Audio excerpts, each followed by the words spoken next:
Okay, let's bring in Beau. Let's do it live. Do it live. Hey, what's up? How's it going? Very good. How you guys doing? Living the dream. Yeah, right. One day at a time. Yeah, depends on what your dream is, I guess. Yeah, that's true. It could be in a whole nightmare.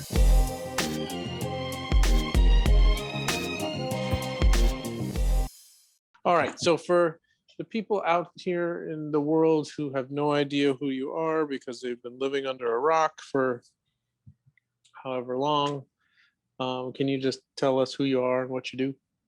Yeah. So my name's Beau Greener. My Instagram handle and my toy name is Credenda Studios. Yeah, I've been doing toys. Was looking back through my stuff, and the first toy I put out was in 2014. It was the General Get-In. It was pretty fun. Yeah. Jankie's giving you a standing ovation, although you can't see. but yeah, it's been fun. I haven't really been able to put out much over the last couple of years. Just like where I'm at now, don't really have like a space for it. Before I kind of had like a whole basement studio set up and all that. But yeah, I kind of had to downgrade a little bit because I was living in Boise, Idaho, but now I'm in Seattle, where it's just prices are astronomical here, so it's a little crazy. But yeah, definitely still doing it. I've got some figures that kind of want to work on, get those put out there and everything. But yeah, that's kind of the main gist of who I am, I guess. Nice. So let's start at the beginning. How did you discover resin figures as like a medium of expression? Yeah, it was definitely through Instagram. Like I think the Sucklord stuff popped up. I think it was like his the Gay Empire was like the first one that I remember seeing. And then it's kind of like I'd always been into collecting action figures. Just had them as a kid and continued to have them as an adult. And yeah, I saw that and just kind of like went down that rabbit hole of checking it out, and then discovered David Healy of Healy Made. And that was where it was just like, oh shit, I can do this. Like, all right, yeah, let's check it out. And pretty much just I got online and just started, figuring out how to cast resin, how to make molds. It was a lot of trial and error. It was very expensive in the beginning just because, like making a mold, like one of the first ones I did like after the General Get-In was for Ham Effects, I did like a Maria figure that was like 8 inches tall. And I think that was like my second one. I cast him for him. He, got him like 3D printed and everything. And then, so I made a mold and cast him. But like that was one that was like a very expensive, trial and error because it's like put him in the wrong way. So it's like instead of, I put it in with like the air vents or like the pour spouts are like on the feet, but the arms are sticking straight down because it's like a one piece. So it was like the first piece I pull out, the air bubbles just in the arms, and had to do the whole thing over. It was a pretty big mold, and it was it was a lot of trial and error, but I feel like I learned a lot through that. Just trying new things, seeing what was working, what wasn't. But yeah, it was all pretty much self-taught. Reached out to a few people at that time too, like 2014. It didn't seem like there were too many people doing it. So I reached out to like who I could, to kind of get some pointers and everything. And it's just like anything. Like some people are like willing to share. Some people kind of want to keep their secrets, which is absolutely fine. And so kind of just have to kind of pave your own road and try it out. So I think the cat's pretty much out of the bag though with all that. I think early on there were a couple artists that were keeping their tricks pretty close to the vest, but then I think most things have been figured out, and there's enough people in the scene that you can pretty much find out whatever. Yeah, there's some insecurity there sometimes where people feel like, Janky was talking about this the other day, like he's an editor and, everyone's got an editing program. So everyone thinks they're an editor. Like, it's like, just because you have a script writing program doesn't make you a screenwriter. It's like, Oh maybe yeah, it does, but not a good one. I don't know how that right. works. Yeah, So got to put in the work. So um, sometimes someone has got to show you, and I think some people are a little more insecure than others and not willing to share. Um, but I don't know. I find most people today in the scene are very willing uh, to share and be inclusive and sort of, I don't know. I feel like a little bit of that insecurity has gone away that you probably so experienced way back when. But you were one of the as I sort of took the leap and decided to not collect only Sucklord stuff. Um, you were like really early on one of the collectors that I was buying your stuff. I mean, fairly regularly, and mhm. um, sort of, it was that collection that sort of prompted this madness, right? If not for had this, had it not grown to a certain point, like this would not have been possible. And then at some point, you started making exclusives for us. What year was that? What was the first one? Do you recall? Oh man, yeah. What was the first one? Guess I should show up more prepared to an interview than Yeah, I'm no, doing. it's Huh? like yeah, because it was probably like a year or two after I had started. Let's see, I've got a bunch of these pulled up. Um, It was Freddy Fett, but 2016, 2015 was Freddy Fett. yeah, I think it might have been Freddy Fett. Yeah, And because the Fred, one I did before that was the Clockwork Orange Alex figure, and that was for the In Action show. Yeah, so and then right after that was the Freddy Fett. for Yeah. those of you looking at that, it just perfectly mashed up. And when I say perfect, the the mashup of Boba Fett and Freddy was so good down to like the sweater that was underneath the armor. It was really fantastic. Um, Yeah, that one was definitely probably one of my favorite ones that I've done. That's and kind of got like, the best response to like, because it and was just one where that like, kicked off a whole series. It yeah, went down. There was yeah, were the Power four Hunters. four or five in the series mashing up Boba Fett with, sorry, the bounty hunters with, there's the Bosk Lives, which Yeah, was, it's like this guy. It's like Jason and yeah, there he is. Bosk. He And came then with there like was a little, the Leatherface Galactic Chainsaw Massacre. yeah, with Dengar. Oh, look, there he is. I don't even need to show crappy like internet shit. I don't have my carded ones here, but yeah, Quite yeah, all right. So you have you always been a creative person? Have oh yeah. you yeah. Yeah, like I come from, like both my parents have always been pretty creative. Like my dad was like he's like the president of the Idaho Wood Carvers Guild. So Mhm. that, it's just a bunch of old dudes that would get together and, carve little characters out of wood. And that kind of got me into, kind of like the sculpting side of it and everything. Mhm. And, I used to make like these little guys, like I think they just called them like little men or something like that. But Is there a difference between a sculptor and a wood carver? I mean, are all these people like trained sculptors, or like the wood carver group? Is I that think, sort of yeah, I like an think like amateur group?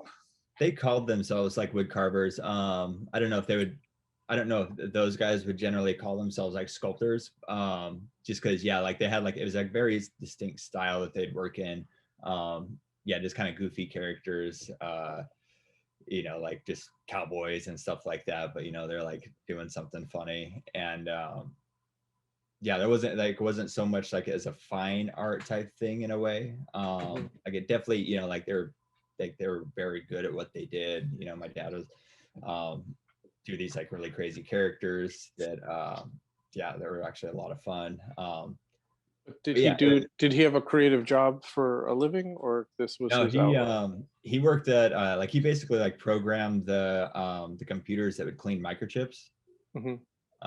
So he had like just like a just regular 9 to 5 job that he'd go to, but then you'd come home and yeah, like we'd sit there and carve.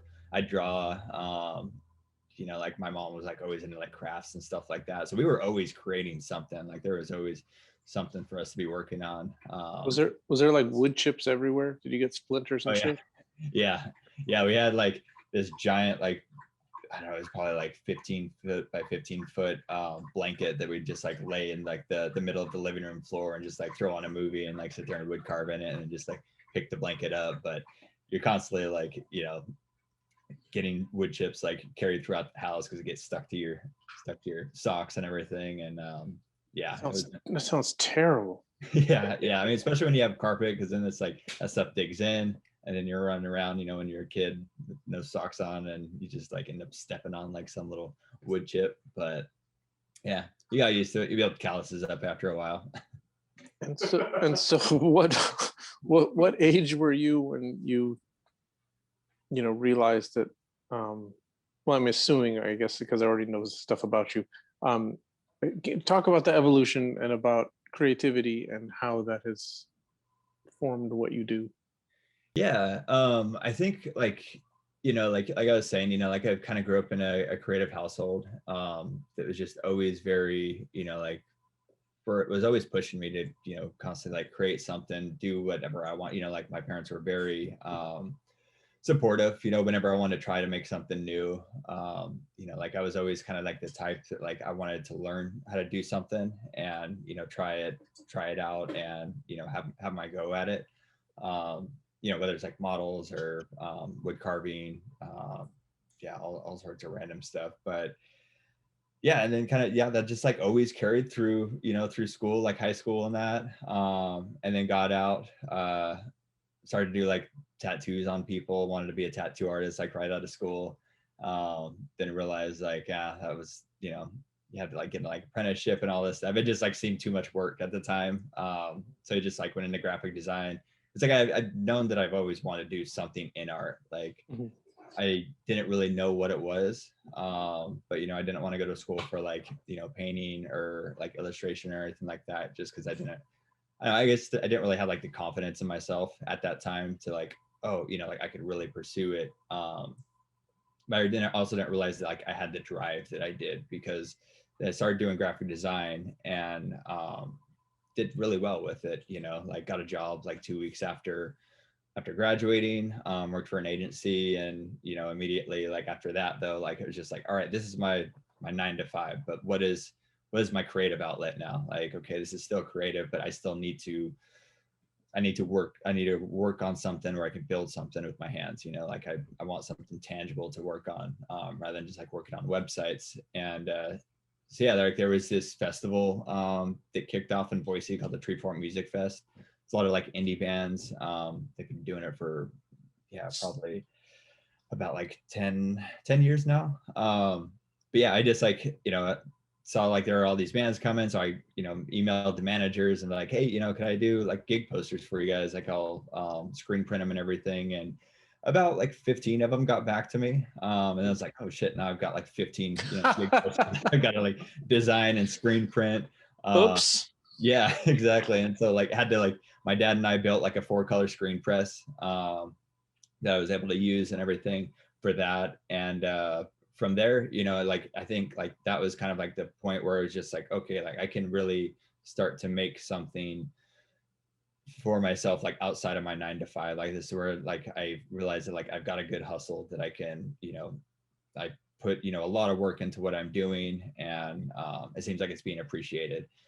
Because like after that, like the next year, like that Treefort Music Festival, like the organizers like hit me up and were like, hey, you know, like how would you like to work with us doing posters for like our production company and for you know, and doing basically just like all the printing for them, you know. So I had to learn how to do you know, screen print on like fabric and textiles and stuff like that. And but then also part of the deal was they were getting like an old Oddfellows building, and they were going to convert it into just a bunch of different studios. And they asked if I wanted a studio, and so from there, you know, had like a nice big workspace where I could just be as messy as I wanted, mess around, try different things, and yeah, started, you know, kind of messing around with the figures a little bit, like with that first one, a General Geddon.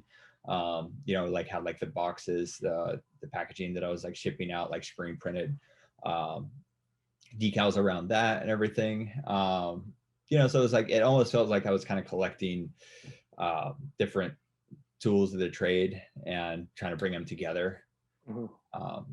Yeah, and kind of just like messing around with that and seeing, you know, seeing where it goes. You know, because then it's like got kind of burnt out on the gig posters. Because like it got to like the point where I was like, I had to produce more than what I wanted to, and I, like more than like I was designing. So it was like I was getting like other people's designs and taking on all these other jobs. You know, to their like screen print and everything to, you know, just pay bills and have a little extra fun money. But then I realized I wasn't really designing stuff and printing stuff that I wanted to do. So I got kind of burnt out. But at that point was like where I kind of discovered like, you know, the joy of toy making. So. And so what is it about toys that spoke to you? I know that you just said you discovered like the Sucklord online, but why did there's so many different, it sounds to me like you're the kind of person that you decide to do something and then you go figure out how to do it. Sounds like you did that with screen printing and you did that with figures. What I guess what was it about the toy that inspired you to go figure out how to do this? Yeah, I mean, it was, you know, like I was saying, it was like one of those things where it's like I didn't realize you could do it until I saw the you know, like Healy Made and Sucklord doing it. And you know, like just being a toy lover all my life, you know, collecting toys. Also, I loved, you know, like as a graphic designer, I love packaging design. Like that's my favorite thing to do, because it's definitely one of those tangible things, you know, you work on the computer and then you finally get, you know, the full package, something you can hold in your hands and see up on a shelf. And then, yeah, just the idea of like, holy shit, like I can create, you know, like action figures, like I can create, you know, these things that like I have these ideas and these drawings, you know, that I work on, and I can bring them to life. Like I can kind of, it's like, you know, seeing like Healy Made doing these mashups and making them so clean and, you know, look like it's like factory produced, and then realizing it's like, oh, he's just doing them in his studio all by himself, you know, cleaning them up, sanding them, painting them, and then you get it in the mail and it's like it looks like it's professionally made. And it, you know, it's like, wow, like some of these look better than the stuff that you buy, you know, at Toys R Us. And realizing that like I could do that, you know, like it just like intrigued me really, you know, like a lot, to where I wanted to just try my own, you know, see what I could do, like what action figures I could do, you know, and then started to like come up with ideas of like, how can I create this whole universe? And I just really nerded out over the whole thing. You know, I was like, all right, I could create like General Geddon, and then I'm going to have, you know, Hammer Tongue will be my next guy, and he'll be like this little villain, you know, with that guy, with, you know, General Geddon, and they'll have like this whole backstory. And it just kind of creating it on top of that, you know, just really appealed to me. I'm like, how I can create a whole universe with all of these things. You know, it's like similar like He-Man and stuff like that, of just like having this whole story just based around these figures. And so I think if I'm thinking back, all the work that I've seen, almost all of it has some Star Wars reference in it, right? Even Geddon had, wasn't the head? What was the head of Geddon? Yeah, it was, Geddon was oh, what was it? It was one of the, I forgot that, Deros, I think it was. Like, yeah. Right. And then the body. Yeah, the body was Bib Fortuna. Yeah. So like almost all, even the pieces that, because Geddon was almost like your own personal creation, right? It was like sculpted some extra horns on the Duro's face. But meaning you were finding Star Wars parts, but it was still your own universe. Yeah. So you were sort of creating your own Sucklord in a way. Yeah, you know, it's like your own character that was like your own. And I think that's one of the hallmarks of like the earliest generation of resin toy makers, that sort of followed in the Sucklord's footsteps. Is you know, we were talking to Skip Bro the other day. He had his ATST driver Samurai. That was kind of like his go-to. And Mark Ultra. Mark Ultra had his was it also an ATST body with the Cobra Commander, with the hood? Like that was it. Yeah. He even told me that. So, I said, or was the best? It was a Bestman guard. Man, I can't remember. Sorry, I yeah, have them go there in a on. box over there. But it's like he said. Like I said, what is this character? And he's like, that's my Sucklord. He's like, that's my guy. And it's felt like everyone, and I don't know how people talk about like waves, like the waves of creators. Like if Sucklord was wave one, and it was like, you know, I don't. I have Mhm. not mapped it out, and people say that there's a pattern there. I don't know what it is, but what was interesting to me is that everyone sort of had their own character that they created, and um, even Dollar Slice had like his slaughter body. There was just Right. these, Yeah. right? Everyone had this sort of like this one character that they just kept redoing over and over again in different formats, and so Geddon seemed to me, because you've done Geddon several times, correct? Yeah, like I did the yeah, so it's like this is the first Geddon, the very first one I did, with the cloak and everything. And then I did the Return of Geddon, which I think it was a DKE exclusive as well. Mhm. So it's like a little more fine-tuned. Mhm. It's like gotten better at painting. Kind of did like a semi-transparent resin as like the head and the arms. It came with like a big staff and all that. Yeah, kind of cleaned up the sculpt a little more. Got better at sculpting and casting and everything. So it's definitely cool to kind of see like the progression throughout time. But yeah, still kind of maintaining that the heart of the character. So Nice. Dollar Slice says here, Killer was wave 2, Mark Ultra wave 4. Me and Credenda are wave 4. Okay, I want to see a fucking flow chart, dude. yeah, right. Who's wave 3? Okay, we'll talk about this another time. So, uh, so, but why Star Wars? Like, what was Star Wars? Like, Star Wars seems to have influenced virtually all of your work that I can remember, either using parts for your own universe, or mashing up, you know, Star Wars with other stuff. Yeah. Always seem to go back to that. Yeah, I mean, Star Wars is, I think like a lot of people in the scene, Star Wars is like very influential in me growing up. Like I've just always loved like space fantasies. My parents were really into Star Wars growing up. So it's like we'd watch them all the time, and yeah, it was one of those things too that like I was in like middle school when the prequels came out. So like that just kind of like really invigorated my love for Star Wars as well. And then so like having like the Geddon, like his body was Bib Fortuna, but it was like that it was like the action figures that were coming out at that time. I forgot what they called them, but like they were a little beefier looking. The Power of the Force 2 line, yeah. Yeah, like Luke was just ripped. Janky's favorite. Like, whoa, I'm Lando. Oh, Yeah, exactly. It was like, all right, you guys went different direction with these, but like those are the figures that I had growing up. Like I had like this giant, like the popcorn tins, that were like you get like 3 different popcorns. Like I had like 2 of those full of just like Star Wars figures.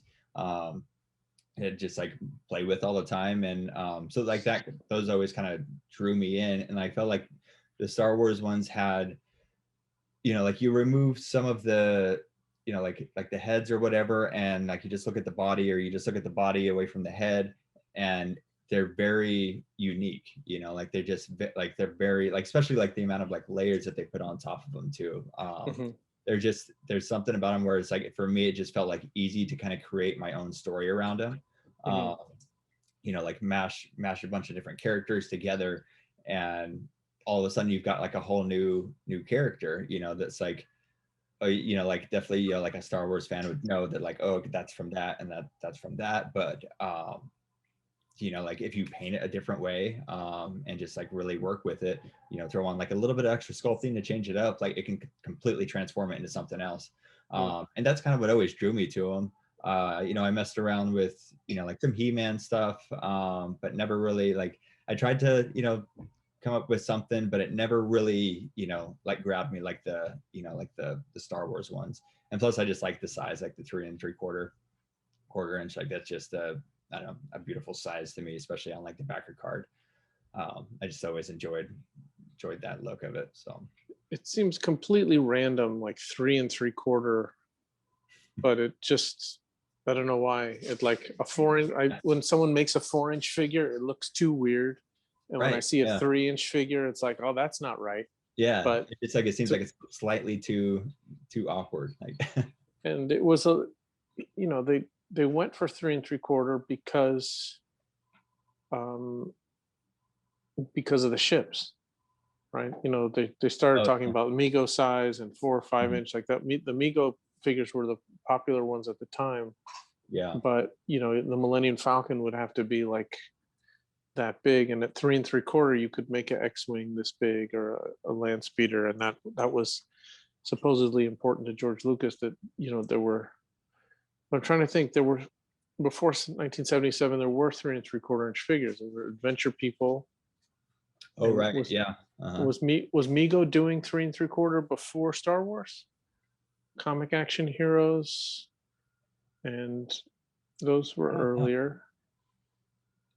Yeah, Pretty sure. I'm not Pretty sure if they, sure. But I think Star Wars certainly put it on the map. It's also, yeah, I think it's like 1/18th scale. Is that right? yeah, 3.75 is 1/18th scale. yeah, I believe So, so. or very close to it. Yeah, it really feels right. And I always recommend to people to work in that. They don't have to, people make whatever they want, but for lack of, any reason to do anything different, that's kind of, when I pitch, Ron English, like, say, do you want to make a figure? Mhm. It's always 3 3/4, because I feel like, if you're a fan of Ron English, don't you want this on your shelf with your Darth Vader? Like, Right, yeah, the legs don't bend, so you can't put it in your X-wing. But isn't that kind of like a cool concept kind of thing? Um, so now that I assume you moved to Seattle because you got another job, another design gig. yeah, yeah. I was working at Dope Magazine. Just got bought out by High Times. Yeah, so just kind of wanted to do something different. Yeah, so I moved up here, got that job. Not working for them anymore, but yeah, like just had like a little house up north that we were living at. It's like my mother-in-law's, and had like a nice big studio where I was able to do, yeah, just a bunch of stuff. Feel like I pumped out a lot of my stuff through there, and then we just kind of wanted to get a little bit closer to Seattle, because before we were about an hour outside of it, and but the drawback was, I had to get a smaller place. So yeah, now I went from a 25 by 10 foot space to a desk now.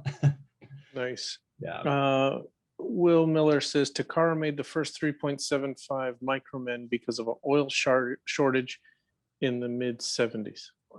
Oh, okay. Or a shortage, right? Of course. Thank you, Mr. Cherry. So the last show that you were in, the Back to the Future show last year, Mhm. you came up with something just completely like, I was like, whoa, what is this? Yeah. And that wasn't even resin. Was Oh, that yeah. was that like die cut silk screened wood? It was crazy. Yeah. So there's this brute That's bad. character that yeah, so it's like, kind of layered in there. But I yeah, remember you it's like, sent me a photo and I was like, it needs to have a blister. And then you just made one out of like yeah, plexiglass. Like, all right. Yeah, because it was one, like, it's all cut out by hand. So like I cut all of those out on a scroll saw, and Mhm, then hand painted each one. To think there was 10, I believe, of mhm. them. Yeah, and yeah, it was like one of those things. Like I wanted to, I'd been doing, like the figures, like the horror hunters and that, and I kind of just felt like I was becoming a little stagnant. So I wanted to try something else. Like kind of just take a break and then go back at it with a different angle and just kind of see what happens. And I've been drawing like these, I call them brutes, but like, yeah, these little guys that like got big arms, tiny legs, and walk around on their hands. just been doing a bunch of those. And yeah, when you hit me up about the Back to the Future one, I was like, oh, that could be kind of cool to like, how could I incorporate that into some sort of action figure, or, you know, a piece of art that still is kind of reminiscent of, you know, an action figure or a toy. It was crazy because you captured like it was, I don't know what you call it. It was like an action figure motif. Like you had the plastic and the thing inside it, but it was completely wood. And Yeah, I don't know. yeah, exactly. And like creating, you know, like the backer board, like wheat pasting that on, you know, that back design, but still kind of making it look like a, you know, like giving like just like, I think it's like adding those little details in it, you know, like adding a barcode to the back of your backer board, or, you know, just like the little like warning things. I've always like loved those little details, adding them into my work. So adding that onto there, I think kind of helped bring it to that point where it looks like a, you know, or it's like reference of an old like action figure. Can you show the figure again? Yeah, that's this guy. So yeah, it's little Marty McFly, but as a brute. Yeah, so he's got giant gorilla arms with tiny little legs, and yeah, so it's like a little plexiglass front, but then I've got the actual the Marty guy is like on, you know, another little pedestal, and then got these little spacers to kind of give it like a little bit of Do we depth. have any in stock yet? Yeah, I think we have a couple left. So anyone who wants one, this is a good advertisement. Yeah, they come ready to hang and everything. And yeah, it was like that one was kind of inspired by Peter Killer Bootlegs. He did like those like layered plexiglass ones, like sure, like 5 or 6 years ago.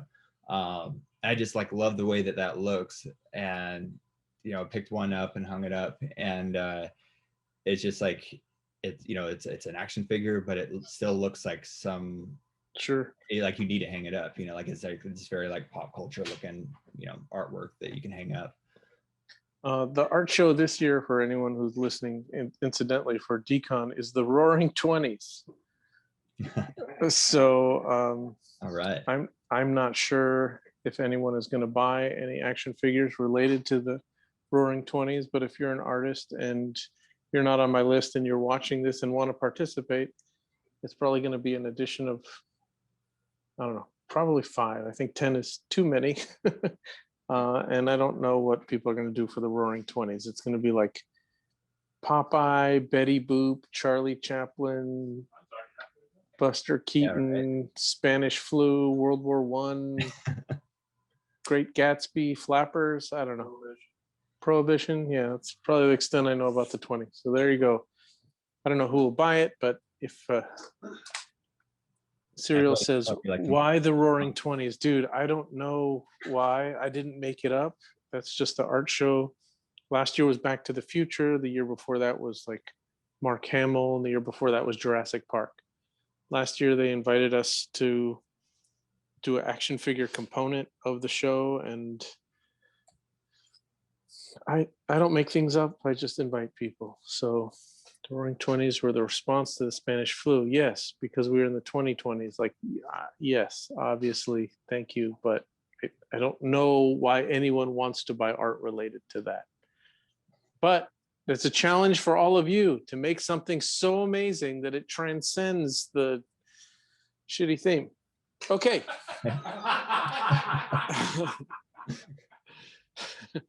Wow. Did I just say that? We can cut that part out. Sorry. Anyway, so this won't be posted until way. Yeah. Thanks. Yeah, Janky will finish this probably in about 2030. So we're talking about the 30s at that time. So yeah. The Roaring 30s.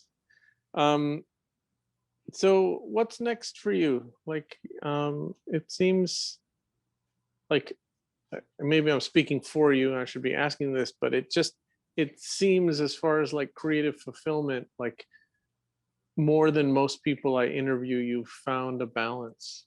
Like you have a job that is creative yet pays the bills, but you still have energy to do this other stuff. But it sounds to me like you sort of get over something after a while, like the silk screens, and then you kind of got bored of that, and you did a lot of figures for a while, and you know, you're taking a break from that, and then you kind of discover this wood thing, and it sounds like, I don't know, it sounds like you like challenges and learning new mediums. Yeah, definitely. Yeah, I've always been the type to kind of just try new things, see what, see where it goes. I wouldn't say that I'm done with any of that stuff. I think just right now I don't have the space to it, because it's like I want to kind of take all of these, these skills that I've learned and figure out a way to bring them all together and create something. Yeah, as far as like what I'm doing now, like still doing like the wood stuff. That's kind of been a big thing, is I've got like a little balcony out here with the scroll saw, my own little wood shop out there that yeah, I've been cutting out. So I've got like a bunch of brutes that I've been working on, all like based on like pop culture, like got your neighbors must love you. Oh, right. Yeah, exactly. You go outside and we're just yeah, exactly. Yeah, especially when I got like the jigsaw going on that. But yeah, it's like I've still got before we moved here, like I cast a bunch of stuff. So I've got like three runs of figures that I still need to put out. They just need to be painted and packaged and everything. Yeah, so I want to work on those. I've been doing a little bit more painting. Yeah, and just kind of messing around with different stuff. But yeah, like I still definitely want to, get back into the figures. But I think probably moving forward with that, I'm going to do more. I kind of want to just do like my own sculpts. So I've got like a couple, still working on like, the concepts of them and everything, but a couple vinyl toys I want to get released. One of them would be a brute, like a brute type that you can, like add a bunch of different stuff to, similar to kind of what like Retro Brand does with like his meats character, where you can just like add different pieces to it, give it a different colorway, and it changes the whole thing. So doing that with one of my brute characters, and yeah, and just kind of seeing where it goes from there. But yeah, for the most part, painting and wood cutting has been the thing lately. So, but yeah, got a couple more figures that'll still be coming out as well, and yeah, we'll see what happens. So. Well, we're looking forward to it. Yeah, it's been fun, and I wouldn't give it up for the world. So lovely. Well, thank you so much for taking the time with us today. Yeah, of course. Yeah, Been an inspiration to a lot of us. That Jenke was talking in his interview earlier about like how he was inspired by what you were doing. So it's really as I hit work as well. As I hit up Dollar Slice to come up with this flow chart of the waves here, that I'm anxious to hear about. I'm just like, this person begat this person who begat that person. So we'll see how this all plays out. Yeah, I'll report back. It's pretty wild how many people are, like thinking about like from when it started, when I first got into it and where it's at now. It's just, the scene has gotten so big. It's pretty cool to see so many new people in it and seeing what they're doing. So. I feel like I get contacted by somebody new every week. I'm having one to two conversations with new people who are interested in making stuff or have already made stuff and feel it's ready for them to make something for us. And so that's awesome. We'll see how it goes. All right, dude. Thank you again. It's really been a pleasure. Of course. Great to see you guys, and yeah, have a good one. Good luck with the rest of the con. Thank you, sir. We'll talk to you soon. All right. See ya. All right. Awesome.